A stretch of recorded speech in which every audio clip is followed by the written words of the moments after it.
Dana Bash in Washington, where the State of our Union is testing its international strength.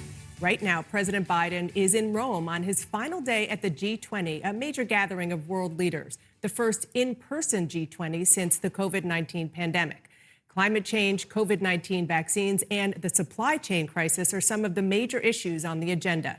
The president did secure a major victory, a groundbreaking global corporate minimum tax. And this morning, President Biden announced a new trade deal with the EU to remove Trump-era tariffs. The president had hoped to be meeting with world leaders after a moment of triumph at home, going to Capitol Hill to ask Democrats to get behind his agenda. But a final deal still remains just out of reach. Tonight, the president flies to Scotland for COP26, a high-stakes international climate summit. Some are calling it the last chance for the world to come together on a plan to help slow the climate crisis. Joining me now from Rome is the Secretary of State, Antony Blinken. Mr. Secretary, thank you so much for joining me. I want to start by what happened here in the U.S. President Biden went to Capitol Hill. He asked for a deal before he left for COP26. And Speaker Pelosi told House Democrats not to, quote, embarrass President Biden on the world stage. But as you know, the president is arriving there with no major climate plan signed into law. So in the words of Speaker Pelosi, is he going to be embarrassed arriving in Scotland without a deal in hand? Well, look, happily, I don't do politics in my job, but let me say this. What I'm seeing here in Rome is a deep appreciation for American re-engagement, American leadership, and it's making a huge difference on issues that are actually going to have an impact on the lives of Americans. We're here at the G20, the world's largest economies. And with this American leadership, with this American engagement, we've struck dramatic progress. We have a global minimum tax agreement. That's an incredibly big deal. It's something we've been working on for a long time. We've gotten that over the finish line. That means that instead of having this race to the bottom, where companies are moving to the countries that are offering the lowest tax rates and taking jobs out of the United States, we've now got a level playing field around the world. That's a product of our engagement, our leadership. Secretary Yellen and her team have done an amazing job on that. We've got significant progress, too, on ending a dispute between the United States and our closest European partners, where we were engaged in a tariff war over steel and aluminum. That's now gotten resolved. That, too, is going to help American workers, help American businesses, help American consumers. American icons like Harley Davidson are now not going to be subject to retaliation from Europeans, and we're now on the same page with our closest allies and partners. And across the board, in areas that are really making a difference, there's an agreement now not to finance coal projects around the world. Yeah. This is one of the largest drivers of emissions. And going into Glasgow, as a result of American engagement, American leadership, we're getting that over the finish line, and that means we're going to make more progress on climate change. Mr. Secretary, let's talk about climate change, because you know that the Chinese president, Xi Jinping, and Russian President Vladimir Putin, they're not even going to go to the climate summit in person. So how do you meet your goals at this summit when two of the world's biggest polluters aren't even showing up? Well, two things, Dana. First, here at the G20, they're not here either. We are. President Biden is. And that in and of itself is making a difference in driving forward our agenda. Yeah, and I understand that, but doesn't. But the climate is a global thing where everybody has to agree to bring the crisis down. It is, and I think it's ultimately going to be up to China, as now currently the world's largest emitter, to decide whether it is going to do the right and important thing for its own people, but also for everyone around the world. Because you're right, unless we're all in this together and making taking the steps necessary to keep warming to 1.5 degrees Celsius, then it's going to be a problem. And ultimately, I think what you're going to see in Glasgow is most of the major emitters in the world coming together, raising their ambitions in terms of the commitments they're making to combat climate change. The United States not only doing that, but also putting in the funding necessary to help countries that need help with adaptation, with resilience, to do that. Beijing is going to have to decide whether it's going to live up to its responsibilities, starting with its own people who are affected directly by climate change.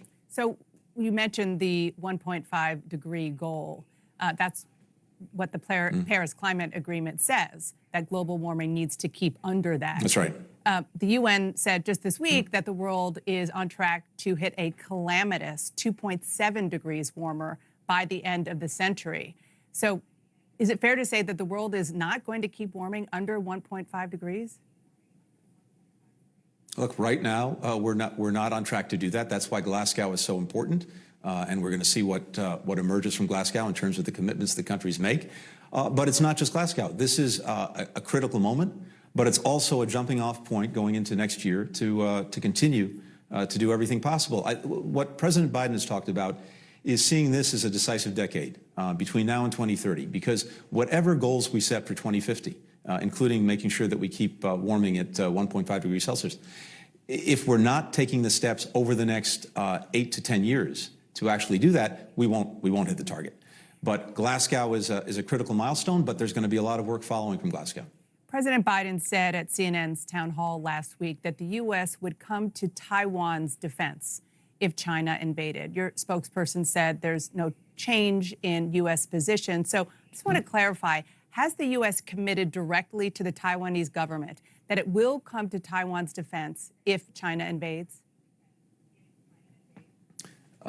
There is no change in our policy. We've had a long-standing commitment that, by the way, then Senator Biden strongly supported when he was in the United States Senate, a long-standing commitment pursuant to the Taiwan Relations Act to make sure that Taiwan has the means to defend itself. And we stand by that. The president stood by that strongly. And we want to make sure that no one takes any unilateral action that would disrupt the status quo with regard to Taiwan. That hasn't changed. You are the Secretary of State, and that was very, very perfect Diplo speak. So I just wanted, for people who don't speak that language, can you clarify what that exactly means? Are you now saying that the United States would not come to Taiwan's defense if attacked? Can you be specific, yes or no? Dana, again, what I can tell you is that we remain committed, resolutely committed to our responsibilities under the Taiwan Relations Act, including making sure that Taiwan has the ability to defend itself from any aggression. Okay, just one more follow on that. The president said specifically that the U.S. would. That's not what you're saying, correct? The president has, for a long time, including when he was a senator, voting for the Taiwan Relations Act, made clear that we will do everything necessary to make sure that Taiwan has the means to defend itself. Okay, let's talk about Iran. The G20 is also addressing the threat of Iranian nuclear weapons this week ahead of renewed negotiations about the nuclear deal in Vienna. So is the U.S. prepared to increase pressure on Iran to get them back to the table? And if so, what does that pressure look like? Well, two things. First, President Biden got together here in Rome with his German, his French, and his British counterparts. We are absolutely in lockstep together on how we're approaching the challenge of getting Iran back into compliance with the nuclear agreement. And that's new because we'd actually been at odds in recent years over that when the United States pulled out of the agreement. So what is that? What is that lockstep? What does it look like? And working on this together. So two things. We continue to believe that diplomacy is the best way to deal with the challenges, the threat posed by Iran's nuclear program, and particularly, unfortunately, the steps it's taken since we pulled out and in recent months to make that program increasingly dangerous. There's still a window through which Iran can come back to the talks, and we can come back to mutual compliance with the agreement, and that would be the best result. But it really depends on whether Iran is serious about doing that. All of our countries, working, by the way, with Russia and China, believe strongly that that would be the best path forward. But we do not yet know whether Iran is willing to come back and to engage in a meaningful way and get back into compliance. If it isn't, if it won't, then we are looking together at all of the options necessary to deal with this problem. I also want to ask about Afghanistan. I want you to listen, or our viewers to listen to what you said 2 months ago about Americans still in Afghanistan. We believe there are still a small number of Americans, under 200 and likely closer to 100, who remain in Afghanistan and want to leave.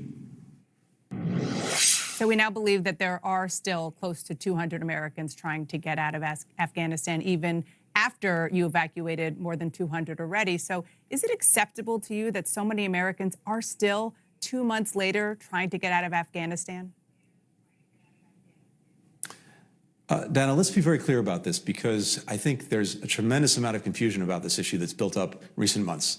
And give me just 1 second and I'll try and explain it. First, going back to March of this year, well before the president made his decision, well before Afghanistan imploded, the government and the military imploded, we started sending messages to those who had American passports in Afghanistan, 19 between March and July, urging them to leave the country. By the time the government did implode in August, there were still about 6,000 left. And there's a good reason for that.